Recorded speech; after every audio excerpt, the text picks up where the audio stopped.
How do you present to a hybrid audience? By that, of course, I mean people who are dialed in remotely, as well as those who are in the same physical meeting room as you. Hello everyone, I'm Sarah Brummett, and this topic is one that is taking a lot of my time in conversations that I'm having with clients this month, so I wanted to share some best practices with you. Number one, let's talk technology. And I'm particularly interested in the technology for the meeting room where people are gathered.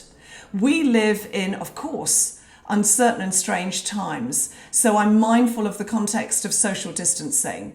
But what we need to make sure is the case is that as far as possible, the cameras are set up so that people who are dialed in can see everyone who's in the room. Why? Because we want to get people to interact. And if our remote audience can't see them, it's harder for them to work out, well, who's talking when they make a contribution.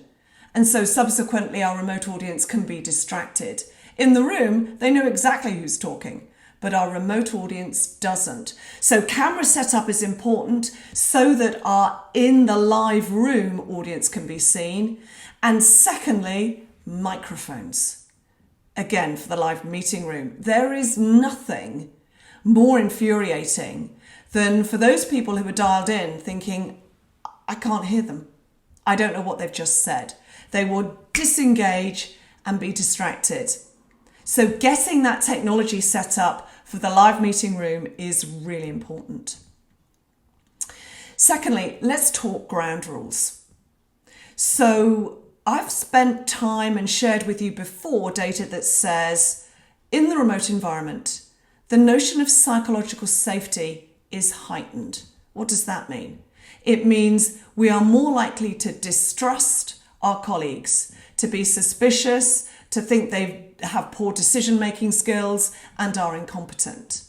So how does that translate when we're presenting in a hybrid world? The way in which it translates is as follows. I don't want to look exposed here. So whether it's in the meeting room live or whether it's dialed in your remote audience, as the presenter, you need to let everyone know what are the ground rules at the start of this presentation. I'm not just talking about the obvious ones like, do I get a copy of these slides? How long will this last? Is there a break if it's a long presentation? I'm particularly talking about interaction and how we interact to engage with your presentation. So for the remote audience, is it hands up? Is it put a comment in chat? Is it GIF files or reactions? Tell that audience how they interact with you. Equally for those in the same room as you when you're presenting, how do you want them to interact with you so that they can be part of this conversation? All of these things need to be made clear in a crisp and concise way before you jump into the content of your message. Because if you don't make it clear, your audience are distracted. And remember, the easiest thing to do when I don't know what I'm supposed to do is to do nothing. Thirdly, let's talk about interaction in another context. If we are still delivering presentations that conclude with, does anyone have any questions? We need to stop. And we need to stop now.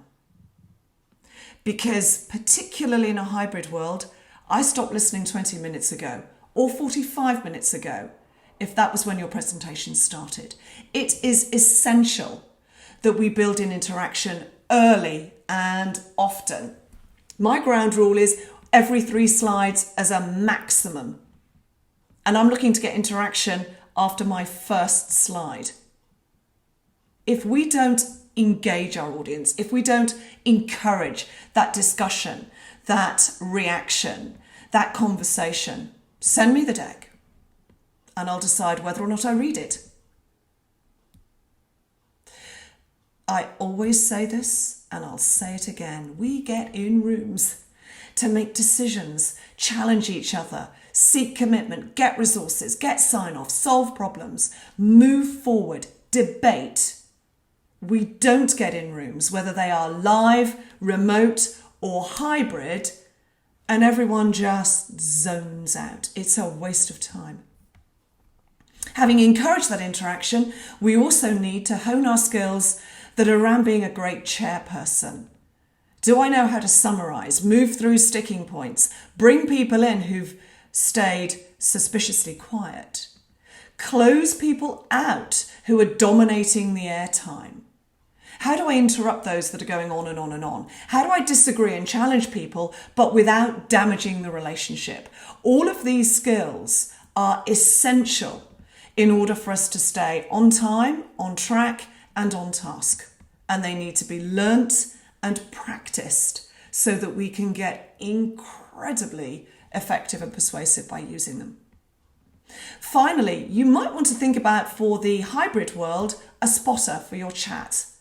So what I mean by that is the notion of someone who is keeping an eye on what's being said by those participants who've dialed in remotely, so that as required, as necessary, and as appropriate, that interaction and that contribution gets woven into your presentation.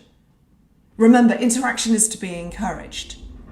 Part of that ground rule that I always say when it comes to chat in the hybrid environment is you want a consistent conversation going on between the live meeting room and the remote meeting room. You don't want one discussion on chat and then another discussion happening as a consequence of what the presenter's saying.